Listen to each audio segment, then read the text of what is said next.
నమస్తే. త్వరలో స్థానిక సంస్థల ఎన్నికలు ఆంధ్రప్రదేశ్ ప్రభుత్వం నిర్వహించబోతోంది. దానికి నోటిఫికేషన్ కూడా ఇచ్చే పరిస్థితిలో ఉంది. నోటిఫికేషన్ అన్నీ రిలీజ్ అవ్వబోతున్నాయి. అయితే ఇప్పటికే డిక్లేర్ చేయబడిన నేపథ్యంలో కూటమి వర్సెస్ వైకాపా. ఇంకా కాంగ్రెస్కి అంత పరిస్థితులు అనుకూలంగా లేవు. కాంగ్రెస్ వైకాపా ఉంది. అయితే వైకాపాలో కూటమి ప్రభుత్వం గురించి భయం అయితే ఉంది. మరోవైపు కీలక నేత అధినేత జగన్మోహన్ రెడ్డి గారు కూడా తన మీడియా నాయకులతోని వాళ్ళతో మాట్లాడినప్పుడు రీసెంట్గా ఏమన్నారంటే, ఎక్కడా ఏకగ్రీవానికి తావు ఇవ్వకూడదు, అలాగే చైర్పర్సన్ని వాళ్ళని ఎన్నుకునేటప్పుడు ప్రత్యక్షంగా ఎన్నుకునే పద్ధతి పెట్టారు చంద్రబాబు నాయుడు గారు. ఇన్నేళ్లలో నాకు మంచి పని నచ్చిన పని చేస్తున్నాడు, మంచిదే అని అన్నట్టుగా. మరి మీ హయాంలో మీరు ఎందుకు పెట్టలేకపోయారు అలాగా? సరే, అలాగ పెడుతూ చేస్తున్నారు కాబట్టి ఖచ్చితంగా మనం గెలిచి తీరుతాం. ఎందుకంటే ఇప్పటికే వీళ్ళు వైఫల్యం చెందారు, ఎక్కడ సాటిస్ఫాక్షన్ లేదు అని ఏదో మరి అలా చెప్పుకోవాలి కదా.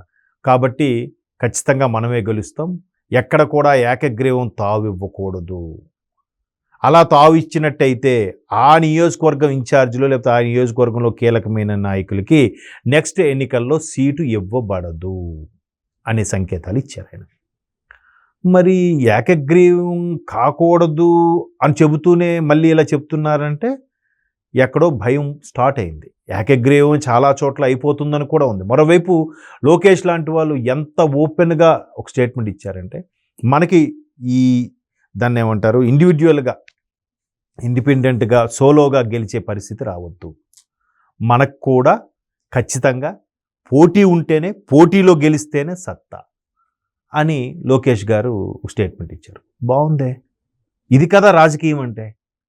సరే, ఇప్పుడు ఈ పరిస్థితుల్లో ఒక కీలకమైన వ్యక్తి నెక్స్ట్ ఎన్నికల వరకు నేను ఉన్నా పోటీ చేయను అనే సంకేతాలు ఇచ్చారు. ఆ వ్యక్తి ఎవరు?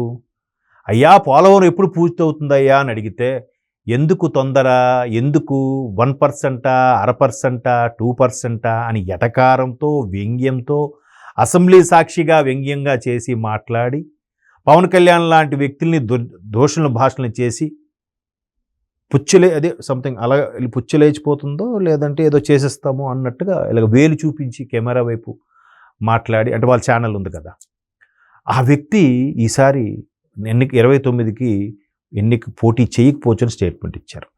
ఇప్పుడు ఇది అసలే వైకాపాకి నెక్స్ట్ ఎన్నికల వరకు మనుగడ కొనసాగించే నాయకులే కరువవుతున్న ప్రస్తుత తరుణంలో మాజీ మంత్రులే పార్టీని వీడే ప్రసక్తి కనిపిస్తుంటే నెక్స్ట్ అభ్యర్థులు ఎవరు, క్యాండిడేట్స్ ఎవరు? ప్రశ్నార్థకమే కదా. సో ఆ వ్యక్తి ఎవరో కాదు, ఉమ్మడి నెల్లూరు జిల్లాకు చెందిన ది గ్రేట్ మాజీ మంత్రి అనిల్ కుమార్ యాదవ్ గారు. సరే, ఈయన 2 సార్లు గెలిచినట్టున్నారు, 14, 19 కూడా. ఎస్, రెండోసారి గెలిచినప్పుడు మంత్రి ఇచ్చారు. అది కూడా ఏంటి, ఇరిగేషన్, నీటిపారుదల శాఖ. దానికి పోలవరం గురించి అడిగితే గవర్నమెంట్ శాంక్షన్ చేసింది 6,000 కోట్లు చేంజ్ ఎంత అయితే దానికి జస్ట్ కేవలం 4,000 సంథింగ్ కోట్లు ఎంతో అయిపోయింది. అదే సంక్షేమ పథకాలు బటన్ నొక్కడాలు చిల్లర వేయడాలి కదా. తర్వాత మిగతాది ఎంతో దేనికో కేటాయించారు సంక్షేమ పథకాలకి, కేవలం 600 కోట్లు ఎంతో చేసి ఒక 2% to 4% పనులు ఎక్స్ట్రా అయ్యాయి అంతే. ఆల్రెడీ 71% పనులు అయిపోయిన పోలవరం ప్రాజెక్టుకి వీళ్ళు వచ్చిన తర్వాత చేసిన పని. ఈయన అడిగితే ఏమన్నాడు, 1%, 0.5%, we definitely do it on December 2020 అన్నాడు.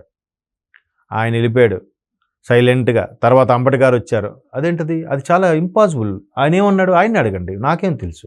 మరి ఈయన ఇరిగేషన్ డిపార్ట్మెంట్ కదా.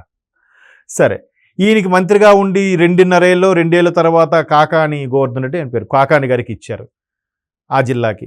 ఈయనకి సైడ్ చేశారు, ఆయన నమ్ముకొని ఉన్నాడు. సరే, నెల్లూరులో పట్టున్న అనిల్ కుమార్ యాదవ్ గారిని నర్సాపురంకో నర్సీపట్నంకో నర్సరావుపేటకో ఎంపీగా వెళ్ళి పోటీ చేయంటే, ఒక ఊరికి చెందిన రాజు ఇంకో ఊరికి ఎవడు తెలుస్తుంది? ఆ ఊరు చక్రవర్తే, ఆ రాజ్యానికి చక్రవర్తే. పక్క రాజ్యానికి వెళ్తే వీడు చక్రవర్తే, భటుడా, సైన్యాధిపతి, మంత్రి, ఎవడు తెలుస్తుంది?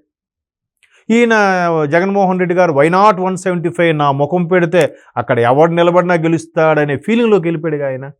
ఈ నేపథ్యంలో ఆయన అక్కడెక్కడ సఫలు చేశారు, ఆయన ఓడిపోయాడు. తీరా చూస్తే అక్కడ అహ్మద్ ఖలీల్ ఎవరికో అవకాశం ఇచ్చారు. ఇది అనిల్ కుమార్ గారు నిలబడి గెలవాల్సిన సీటుని, ప్రయత్నించాల్సిన సీటుని ఖలీల్ ఆయన ఓడిపోయాడు చిత్తుగా. ఎవరి చేతుల్లో? మన మంత్రి నారాయణరావు గారి చేతిలో. సరే, ఇప్పుడు ఆయన ఎవరు ఎమ్మెల్సీగా ఉన్నాడు ఇన్ఛార్జ్గా అంటే ఆయన ఎవరు? పర్వతారెడ్డి చంద్రశేఖర్ రెడ్డి ఎవరు ఉన్నాడు ఆయనకి బాధ్యతలు అప్పచెప్పాడు. మరి ఈయన ఎలాగా? ఎవ్వడికైనా సరే నీటి మొసలికి నీటిలో బలం ఉన్నట్టుగా, ఏనుగు భూమిపైన బలం ఉన్నట్టుగా ఎవరు స్థానిక బలం వాళ్ళకు ఉంటుంది, లోకల్ అని కదా. మరి ఆ లోకల్ పట్టు లేకుండా వీడు ఎక్కడో శ్రీకాకుళంలో పోటీ చేసి, శ్రీకాకుళం జిల్లాకు చెందినవాడు ఎక్కడో చిత్తూరు జిల్లాకు పోటీ చేస్తే ఏం గెలుస్తారు? ఆ స్థానిక నాయకులకి వాడి గురించి ఏం తెలుస్తుంది? అంతే కదా, చిన్న లాజిక్ కదా. అంటే ఎంత ఫీలింగ్ తలకెక్కిపోయిందో చూడండి. నేను నా బొమ్మ పెడితే కుక్క అయిన పెట్టినా గెలుస్తుంది, వైనాట్ 175 అని ఫీలింగ్ వెళ్ళిపోయారు వాళ్ళు. వెళ్ళిపోవడంతో ఇట్లాంటి వెళ్ళిపోతాయి. సో ఇప్పుడు ఏమంటున్నాడు ఆయన? ఎప్పుడైతే స్థానిక సంస్థల ఎన్నికల్లో మన వాళ్ళు గెలిపించుకోలేకపోతారో ఆయా ఇన్ఛార్జీలు నెక్స్ట్ ఎలక్షన్స్కి దయచేసి నాకు సీట్ అడగొద్దు, ఇంకా మీరు వేరే చూసుకోవాల్సిందా అని ఆ సంకేతాలు ఎప్పుడైతే జగన్మోహన్ రెడ్డి గారు ఇచ్చారో, ఇప్పుడు అనిల్ కుమార్ యాదవ్ గారు, మరోవైపు కేసులో ఇరుక్కున్న తమ్మినేని సీతారాం గారు లాంటి వాళ్ళు పక్క పార్టీ వైపు చూపులు చూస్తున్నారని కూడా కొన్ని వార్తలు ఉన్నాయి. చెప్పలేం. అంటే రాజకీయాల్లో ఏది ఇది నా సొంత పురిటిగడ్డ అని లేదు, చాలా చాలా తక్కువ. అలాగా 83లో పుట్టినా ఇంకా పార్టీ నమ్ముకుని కొనసాగుతున్న వాళ్ళు టీడీపీలో మాత్రమే ఉన్నారు నాకు తెలిసి, ఇంకా కొద్దిమంది. ఎంత దానివల్ల పార్టీ కూడా ఎంత ప్రాధాన్యత ఇస్తుంది అక్కడ చిత్తూరు జిల్లాకు సంబంధించిన వాళ్ళకి మొన్న ఆయన ఎవరు ఏదో వర్మ, ఆయనకి ఎస్విబిసి చైర్మన్ చేయలేదా? తర్వాత నగరి క్లస్టర్ హెడ్గా ఉన్న వ్యక్తికి ఆయనకి ఇంకేదో పోస్ట్ ఇచ్చారు. అంటే మొదటి నుంచి పార్టీని నమ్ముకొని ఉన్న వాళ్ళని గుర్తుపెట్టుకొని ఏరి కోరి వాళ్ళకి వెళ్ళి అవకాశాలు వరిస్తున్నాయి. సో కాబట్టి ఇక్కడ అనిల్ కుమార్ యాదవ్ లాంటి వాళ్ళు నెక్స్ట్ పార్టీని పోటీ చేయనని చెప్పడం, దీనికన్నా తెలివైన మన పేరు నాని గారు అప్పుడే చెప్పేశారు, మా అబ్బాయి పోటీ చేస్తాడు, నేను నెక్స్ట్ ఒకే వేదిక మీద ముఖ్యమంత్రి జగన్మోహన్ రెడ్డి గారు నేను మాట్లాడడం మళ్ళీ జరగదు అన్నాడు. అదే అయిపోయింది. మళ్ళీ ఆయన ఇద్దరు కలిసి మాట్లాడి ఆయన ముఖ్యమంత్రి అయితే మరి కూర్చోవడం అవ్వదు, ఒకే వేదిక మీద ఇది అవ్వదు. సో నెక్స్ట్ ఆ పేరుని కిట్టికి సీట్ ఇస్తామని ఉద్దేశంలో మాట్లాడారో లేదంటే గవర్నమెంట్ రాదని ఉద్దేశంలో మాట్లాడి తెలియదు, కానీ పేరు నాని గారు మొత్తానికి అదే జరిగింది. పైనుంచి తదాస్తు అన్నట్టు అన్నారు, అది ఘోరంగా పరాభవం పొందారు. అంటే ఇక్కడ ఇలాంటి కీలకమైన నాయకులు ఒక్కొక్కరిగా పార్టీ కోసం పనిచేసేవాళ్ళు, ఎంత అహర్నిశలు శ్రమించేవాళ్ళు, అభివృద్ధి అనేది చిన్న మార్కు చూపించుంటే నెత్తిని పెట్టుకునేవారేమో. లేదు, అవసరం లేదు. మనం ఇచ్చే చిల్లరతో ఓటుకు నోటు కొట్టండి. దీంతో ప్రతి సంవత్సరం ఒక్కొక్క ఇంటికి కార్డు పంపించండి, ఎవరై ఈ సంవత్సరం నీకు ఆ పథకం ఈ పథకం ద్వారా ₹1,00,000 వచ్చింది. సో ఎలక్షన్ తెలుసు కదా, అన్న గుర్తుగా ఓటేయాలి, మర్చిపోవద్దు. మీరు అన్నే మరి మీకు ₹1,00,000 ఎవరిస్తాడు? అన్నే ఇచ్చాడు, అన్న పాకెట్లో ఇచ్చినట్టుగా. అక్కడ లోకల్గా ఉండే గూఢచారులు తెలుసుగా, ఒక డిపార్ట్మెంట్ పెట్టి ఆ విధంగా గూఢచారులుగా నిలిపించారని, ఆ డిపార్ట్మెంట్ పేరు అనవసరం కానీ. సో అలాంటి పరిస్థితులు కల్పించారు కాబట్టే ఈరోజు ఎన్నికల పోటీ చేయడానికి పార్టీకి అభ్యర్థులు కూడా కరువైన పరిస్థితి వచ్చింది. ఇది ఇప్పటికైనా గుండెల మీద చేసుకొని ఆలోచించుకోవాలి. అభ్యర్థులు కానీ, సెకండ్ కేటగిరీ నాయకులు కానీ, కార్యకర్తలు కానీ ఒక్కసారి ఆలోచిస్తే క్లారిటీ వస్తుంది. ఇది రప్పరప్పాలు, తొడకొట్టడాలు, మేసం మెలేయడాలు ఇది కాదు రాజకీయం అంటే. మరి ఎప్పుడు తెలుసుకుంటారు.